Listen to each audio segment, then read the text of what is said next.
I never thought an ordinary Tuesday morning could turn into the kind of nightmare that lingers in your mind for years. It all started when I reached for my backpack before leaving for work. Normally, I'm meticulous, checking my bag, making sure everything is in place. But that day, something felt off. The bag was heavier than usual, and when I unzipped it, a strange, cold object rolled out onto my kitchen counter. It wasn't wrapped, it wasn't labeled, and it had a weight and texture that made my stomach churn. I froze, staring at it as a wave of unease washed over me. I had no idea how it got there or whose it was, and that uncertainty gnawed at me worse than anything I could have imagined. The object was metallic, cylindrical, and ominous, with wires coiled around it in a pattern that looked deliberately intricate. My first instinct was to call someone immediately, but I paused, thinking maybe it was some kind of forgotten gadget, a gift from a friend, or even something that fell into my bag by accident. My hands trembled as I lifted it carefully, inspecting it for any labels or markings, but there were none. Only the cold metal and a faint, mechanical tick that made my heart race. It seemed alive, almost, or at least waiting for me to do the wrong thing. I tried to reason with myself, telling myself it's probably nothing dangerous. Maybe it's just an old battery or some discarded part of a broken device. But the truth is, every time I touched it, a deep, primal fear spread through me. Memories of news stories, the ones you see in brief flashes on TV about random people finding bombs or being caught in dangerous situations, came crashing back. And in that moment, my kitchen didn't feel like a safe place anymore. It felt like a stage set for a catastrophe that I had accidentally stumbled into. I called my best friend, trying to keep my voice steady. "You need to see this," I whispered, showing the object through the video camera on my phone. He froze. Where did you find that?" he asked. And when I told him it was in my own backpack, his voice dropped even lower, almost a whisper. "Don't touch it, don't move it, call the police." My stomach sank as the weight of the situation hit me like a brick. I realized that this was beyond me, beyond any kind of normal reaction. This wasn't something I could research online or figure out with trial and error. This was serious. But fear has a way of freezing you in place. I kept staring at the object, trying to find some clue, some indication that I wasn't in immediate danger, but it refused to give me answers. I thought about my family, about my younger sister who often borrowed my backpack without asking, about my neighbors and coworkers who would be caught in the crossfire if this thing was dangerous. Every second felt like an eternity as I weighed my options. If I took it to the police, what would they say? Would they believe me or think I was exaggerating? And if I didn't, what kind of chaos could unfold right in my own kitchen? Finally, I made a decision, though my hands shook violently as I did it. I picked up the object using thick gloves and placed it into a sturdy cardboard box. I locked my apartment door behind me and drove to the police station, my mind racing with fear, guilt, and anxiety. Each stoplight felt like a countdown, each passerby a potential witness to disaster. My chest tightened, and I could feel a cold sweat trickling down my back. The world around me blurred as I imagined every possible scenario. My bag blowing up in my hands, emergency sirens screaming, the chaos that would follow. When I arrived at the police station, I hesitated at the entrance, my palms sweating against the box. Something about the sterile smell of the station, the buzz of fluorescent lights, and the murmurs of officers in the background made the weight of the moment even heavier. I approached the front desk, voice trembling, and explained what I had found. The officers exchanged quick, uneasy glances, but didn't yet react the way I expected. My heart pounded like a drum as I handed over the box. And then one of them picked it up, turning it carefully in his gloved hands, and that's when I saw it, the pale, almost ghostly expression spreading across every face behind the counter. In that instant, I knew the full scope of my mistake, of the danger I had unknowingly carried in my backpack. My stomach twisted as fear transformed into helplessness, and I realized I had been living in a fragile illusion of safety that had just shattered completely. My ordinary day, my ordinary life, had abruptly ended the moment that object touched my hands, and there was no going back. I sank into a chair, still watching the officers, still feeling the adrenaline surge through every nerve in my body. The police chief finally stepped forward, eyes wide, and whispered something that made my blood run cold. That was the moment I understood. What I had found was not a toy, not a discarded gadget, and certainly not something anyone should have come across by accident. Pain, fear, and guilt collided inside me, each more intense than the last. I realized then that I was no longer just a bystander in my own life. I had stumbled into a story of danger and suspense, a nightmare that could affect everyone around me. And as I sat there, heart hammering, I silently prayed that whatever came next wouldn't destroy me completely, or the people I loved. The pain wasn't just in the fear itself. It was in the realization that life had changed forever in those few minutes, and that some ordinary moments could turn into pure horror without warning. The moment the police chief spoke, my knees nearly buckled under me. He didn't yell, he didn't make a dramatic scene. He just gestured for a group of officers to move closer, and the way they looked at me, the subtle shake of their heads, spoke louder than words ever could. It was as if everyone in the station suddenly realized that I had dragged something unspeakable into their midst, and they weren't hiding their judgment. I felt smaller than I'd ever felt in my life, like a child caught doing something unforgivable without understanding why. One of the officers stepped forward, not angrily but with a cold professionalism that made my stomach churn. "Sir, do you have any idea what this is?" he asked. I shook my head, my voice failing me. I just found it in my backpack. I didn't know, I swear I didn't." My words stumbled over each other, but the murmurs behind the counter cut me off. I could feel the eyes of everyone in the room on me, judging, questioning, silently blaming. I had expected concern, perhaps a hint of reassurance, but instead I was met with disbelief and subtle accusation. The chief motioned for me to sit in a small plastic chair at the far side of the lobby, away from the main desk. As I sat, a couple of civilians waiting in line glanced over, their expressions a mixture of fear and curiosity. A woman whispered something to her child, and I caught the words dangerous and police station in hushed tones. My face burned. I had expected confidentiality, a discreet handling of a delicate matter. Instead, it felt like I was on display, exposed, humiliated. My entire identity had been reduced to the man who brought the strange, possibly deadly object into the station. One officer began inspecting the device more thoroughly, and I noticed that other staff were backing away, leaving me in a spotlight of judgment. My mind raced through every possible explanation I could offer, every way to justify myself, but nothing seemed sufficient. It wasn't just the fear anymore, it was the sheer social mortification. My reputation, my sense of competence, even my basic dignity, felt like it was crumbling under their silent gaze. Then came the questions. They weren't aggressive at first, just probing. Where did you find it? When did you notice it? Did anyone else handle it? Did you touch it with bare hands? Each answer I gave seemed to deepen their suspicion, as if my innocence was impossible. My throat tightened, words sticking, and for a moment I wished the floor would swallow me whole. I wanted to explain that I hadn't known what it was, that I had acted as responsibly as I could, but even as I tried, their faces, the pale, concerned, incredulous faces, told me it didn't matter. In public eyes, I was the one at fault. A reporter's camera flashing in the corner would have felt less invasive than this scrutiny. I could practically hear the whispers growing louder in my mind. Careless, foolish, endangering everyone.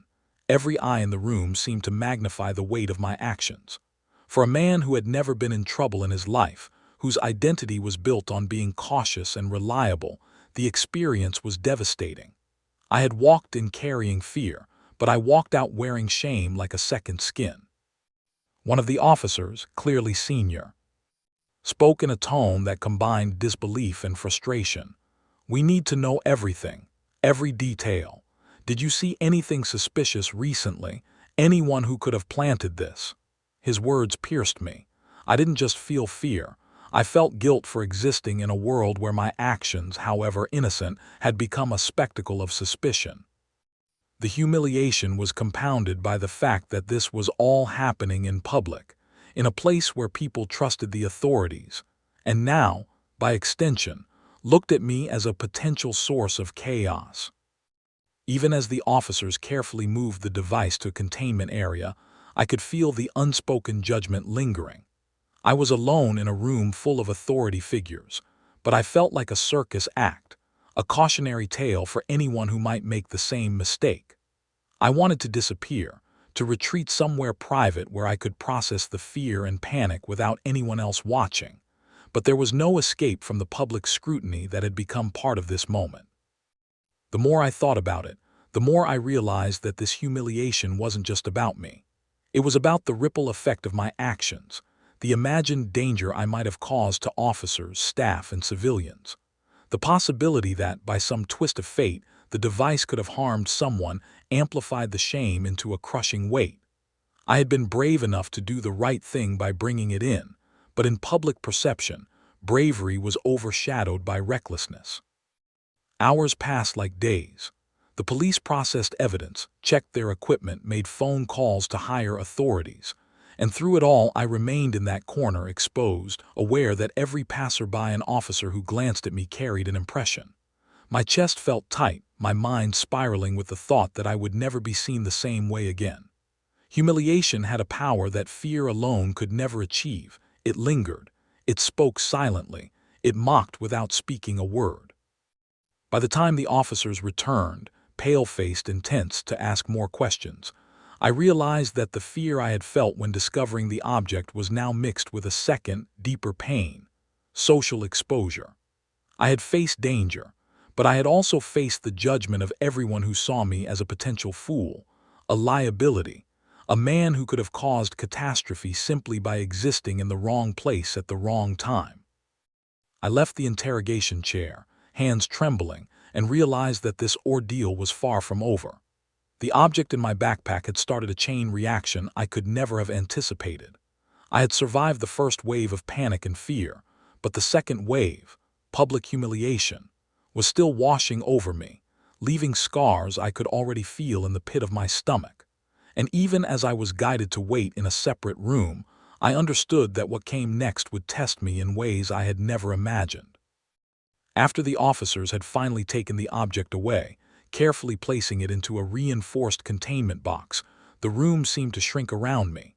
The hubbub of the station faded into a background hum, and I was left alone in a small, sterile room with nothing but my thoughts. Silence isn't always peaceful. Sometimes it's heavier than fear, louder than chaos. And in that silence, the weight of everything I had just lived through pressed down on me like a physical force. I sank into a chair, trying to calm the racing of my heart, but the quiet gave my mind space to replay every moment. Every glance, every whisper, every judgmental stare in the lobby came back in vivid detail. The officers' pale faces, the subtle shaking of heads, the way the civilians had glanced at me with suspicion, it all looped endlessly in my mind. And the silence around me made it impossible to escape it. There was no distraction, no background noise to dilute the intensity of my emotions. I was trapped in a vacuum of my own thoughts, left to confront the raw consequences of a single moment of fate. I realized painfully that this silence wasn't just about being alone, it was about being powerless. While the authorities worked with the object, investigating its nature, its origins, its potential threat, I had no control over what happened next. I had done my part by bringing it in, but beyond that, I was just a witness, a bystander to forces far bigger than myself. The fear that had gripped me earlier was now joined by a creeping helplessness, a stark reminder that courage alone isn't always enough. Time passed in distorted waves. Minutes stretched into hours.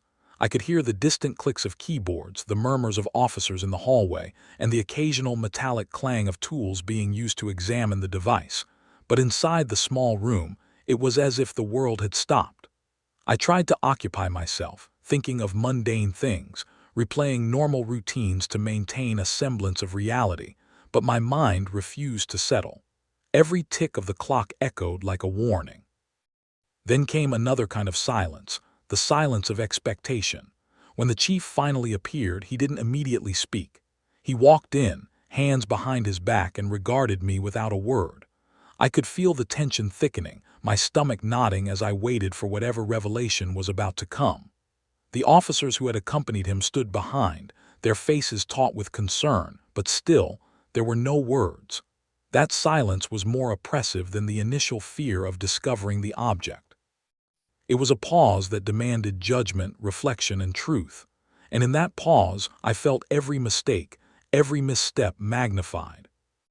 I tried to speak to break the tension, but my voice faltered.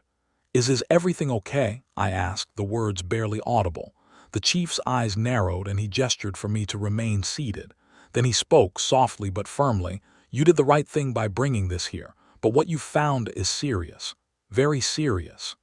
Even as he said it, he didn't elaborate, leaving me in the space between fear and understanding. The silence stretched again, punctuated only by the ticking clock, each tick amplifying the uncertainty in my chest. In that silence, I realized something even more disconcerting. Nobody was explaining what this object was or why it mattered so much. I was trapped in the unknown, forced to imagine every possible horror. Was it explosive? Was it surveillance? Was it something that could ruin lives in ways I couldn't even comprehend? Each possibility was worse than the last. Fear had been immediate and tangible before. Now it was abstract, creeping in with every thought I tried to suppress. Hours blurred into a slow rhythm of anxious waiting.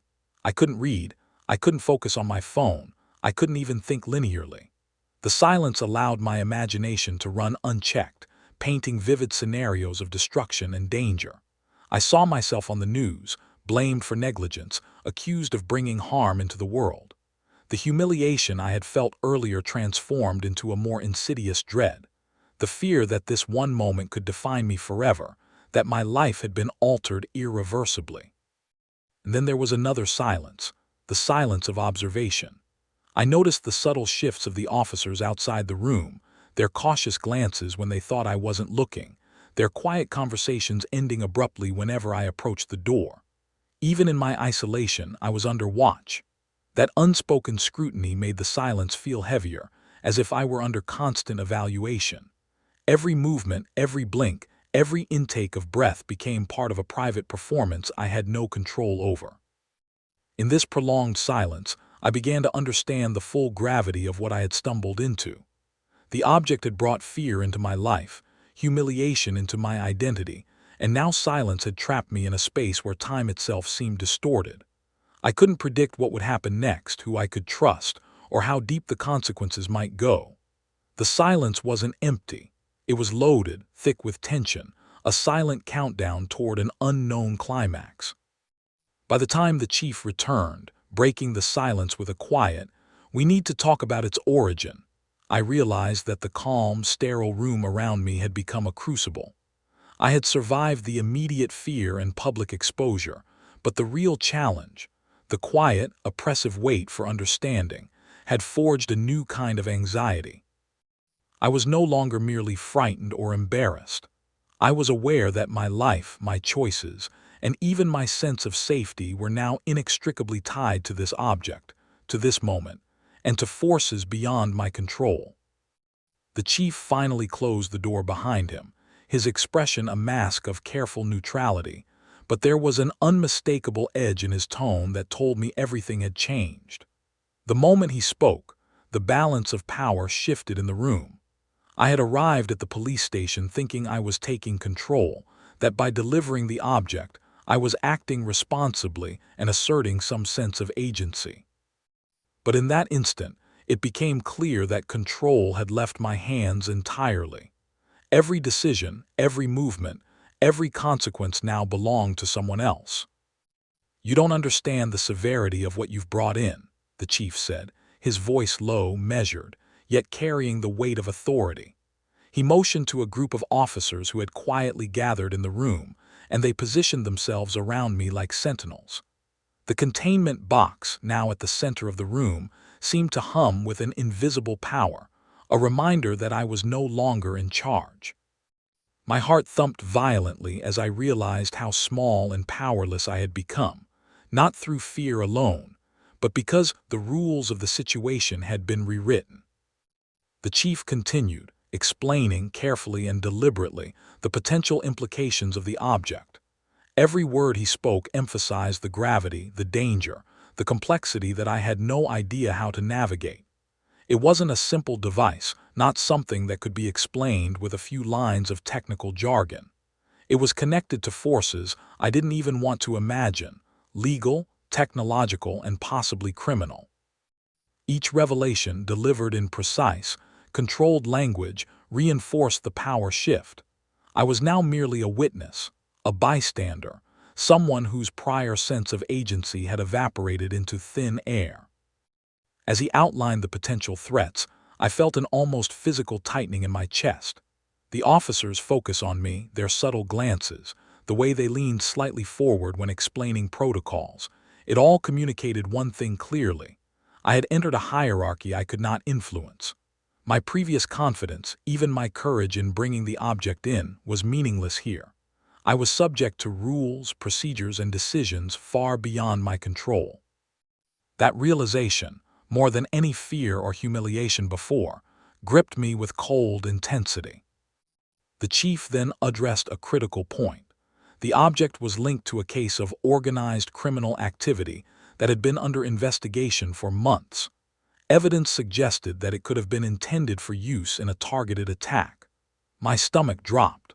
The fear I had felt when discovering it was nothing compared to the weight of understanding that I had unknowingly carried a piece of a far larger, more dangerous puzzle. The power had shifted entirely to the authorities, people trained, armed, and connected to networks of law enforcement far beyond my comprehension.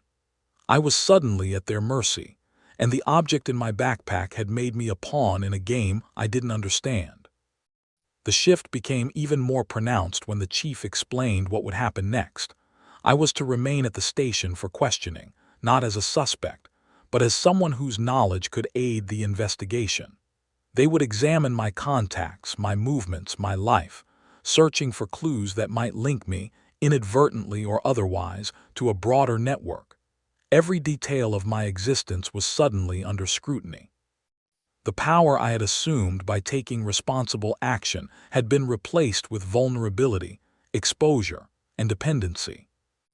I tried to speak, to assert myself in some small way, to explain that I had no connection to any criminal activity, but the chief cut me off gently yet firmly. "We understand that," he said, "but your cooperation is necessary, and until we have all the information, you remain here." The room, which had felt neutral moments before, now carried a silent intensity. The officer's subtle body language, the way the containment box dominated the space, the precise and controlled tone of every instruction, it all made clear that the hierarchy was absolute. My prior sense of responsibility had been replaced with obligation. I was at their discretion. The psychological impact was staggering. I had imagined that by bringing the object in, I was doing the right thing, asserting control over an unpredictable situation. Instead, the moment I handed it over, the balance of power had shifted completely. I had placed myself in a position where I could observe, cooperate, and comply, but I had no real authority. The realization hit me harder than fear ever could. Courage alone does not grant control. Responsibility without power is a precarious, fragile existence. Hours passed as they questioned me, each inquiry a reminder of the authority they wielded. Every question, every note taken, every subtle gesture emphasized that I was no longer in charge. I felt the initial shame and fear from the previous stages evolving into a strange, sobering clarity. I was a participant in a system larger than myself, and while my actions had initiated this chain, the consequences were now determined by forces far beyond my personal reach.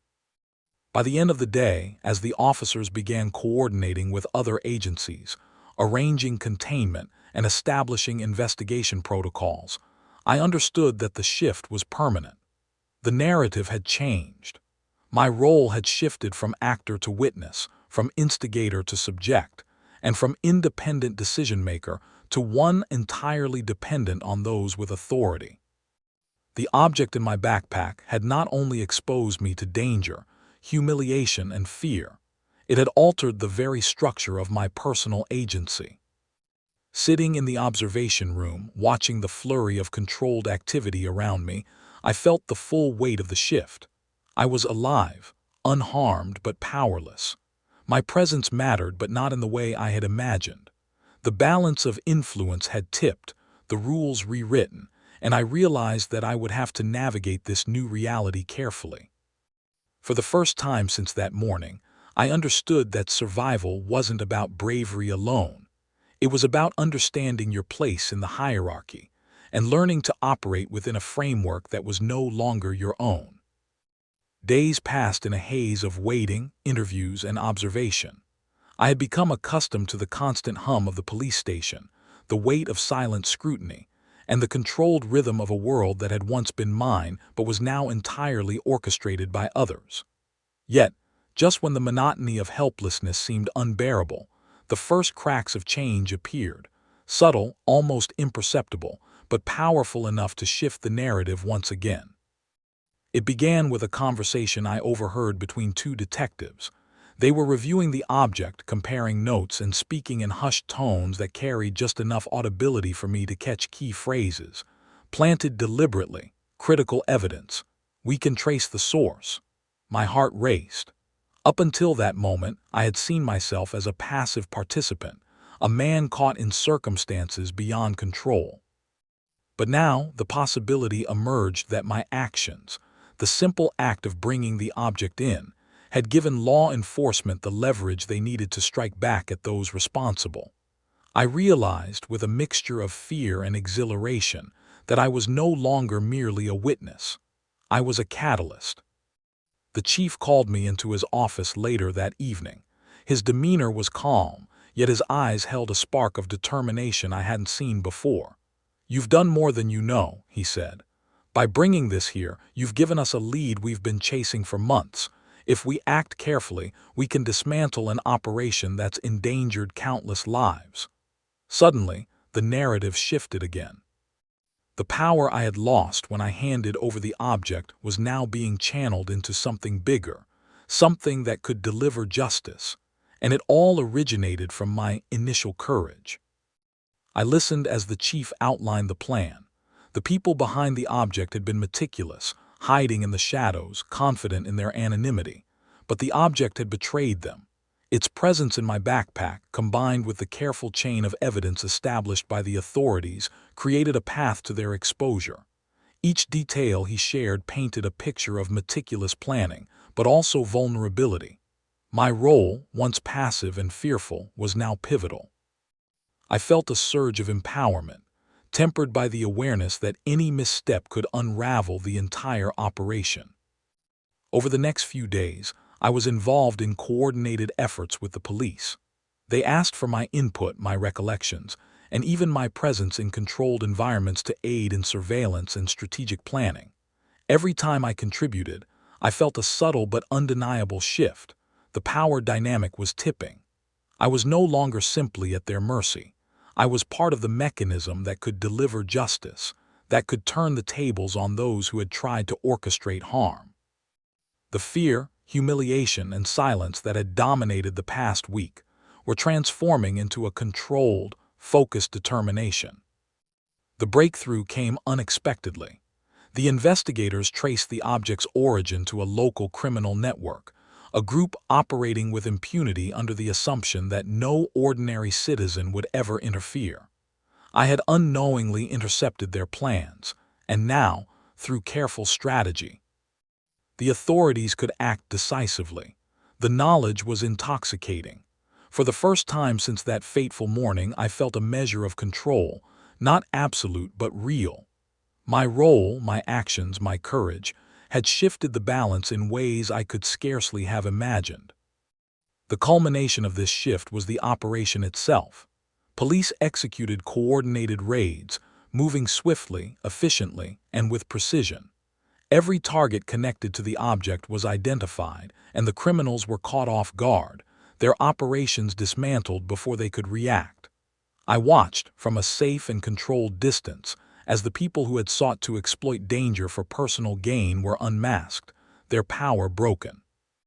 I realized that my fear, my humiliation, and my silence had all been necessary precursors to this moment. Without enduring those trials, I would never have been in a position to contribute to the outcome. The final moment of shock came when the chief personally updated me on the fallout. Key members of the criminal network had been apprehended, evidence had been secured, and potential threats neutralized. The operation was considered a resounding success, and my contribution, though initially accidental, was now acknowledged as instrumental. The man who had arrived at the station trembling with fear and shame had become a linchpin in a complex plan that delivered justice.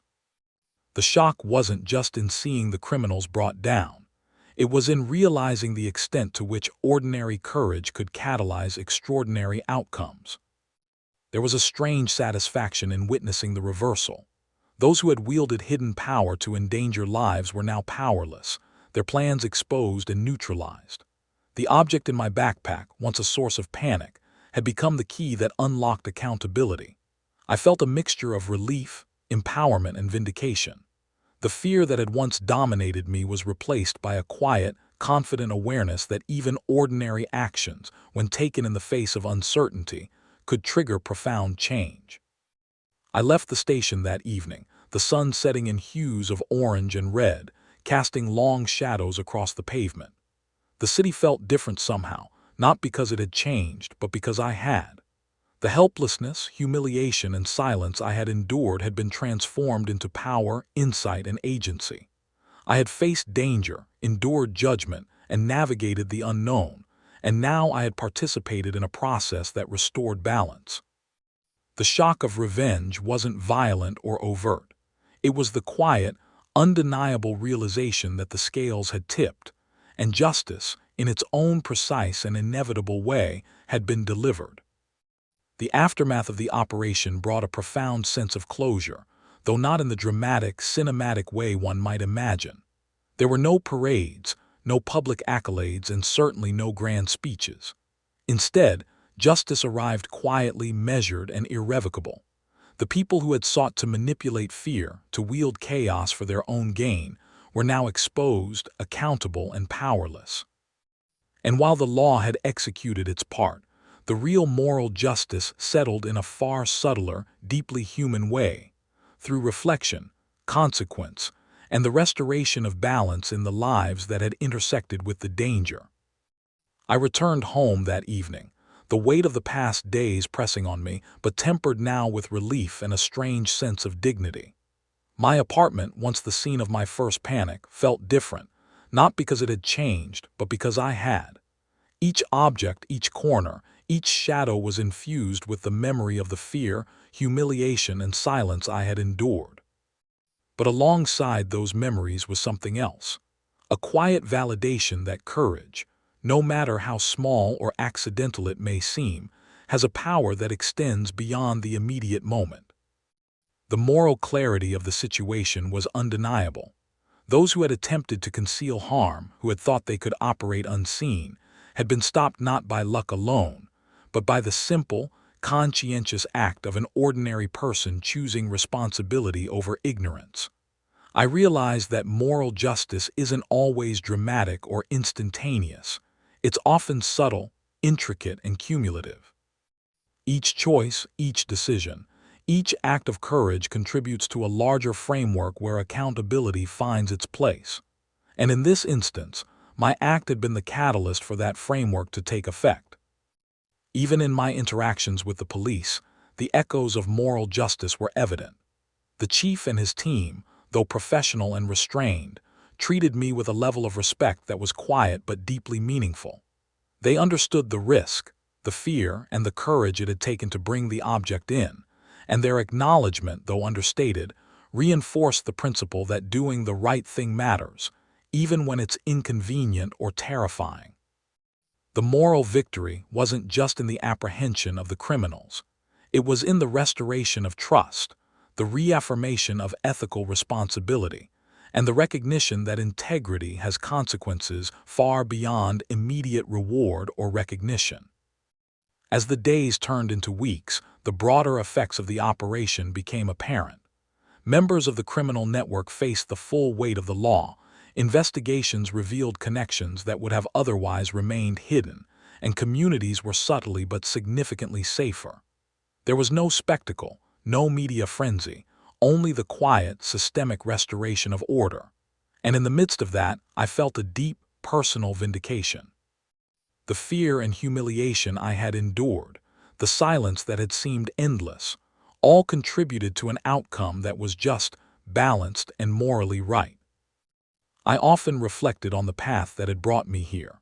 The journey began with panic, escalated through public humiliation, weighed heavy with silence, and shifted through a delicate realignment of power. The shock of revenge had been unexpected and profound, but it was in the moral resolution, the knowledge that good action, even when fraught with risk, has the capacity to restore balance, that I found lasting peace. The object in my backpack, once a source of terror, had become a symbol of accountability, a reminder that even ordinary people can influence extraordinary outcomes. In the end, moral justice is not always visible or dramatic. It doesn't always come with applause or recognition. Sometimes it arrives quietly in the measured, inevitable consequences that ripple through lives, setting right what was wrong. For me, it was the realization that the balance had been restored, that those who sought to harm others were now accountable, and that my fear, my embarrassment, and my courage had all played a role in making that happen. The lessons were profound and lasting. Vigilance matters, courage matters, and moral responsibility carries weight far beyond what we often imagine. I never forgot that day, that moment, that object that had appeared so suddenly in my backpack. It had been a test, a trial, and ultimately a catalyst for justice. The fear had been real, the humiliation sharp, the silence suffocating, and the power shift humbling. The shock of revenge was a revelation, but the moral justice, the real lasting sense of balance, was something far deeper. It was the knowledge that right action, even in the face of terror and uncertainty, can tip the scales in favor of what is just, restoring integrity and consequence to a world that often seems chaotic and arbitrary. And as I sit in the quiet of my home now, reflecting on what happened, I feel an enduring sense of gratitude, not for recognition, not for accolades, but for the chance to witness, to contribute, and to be part of the subtle but profound machinery of justice. The world has a way of testing us, of challenging our courage and moral compass, but in moments like these, the balance is restored and justice, quiet, inevitable, and morally right, prevails.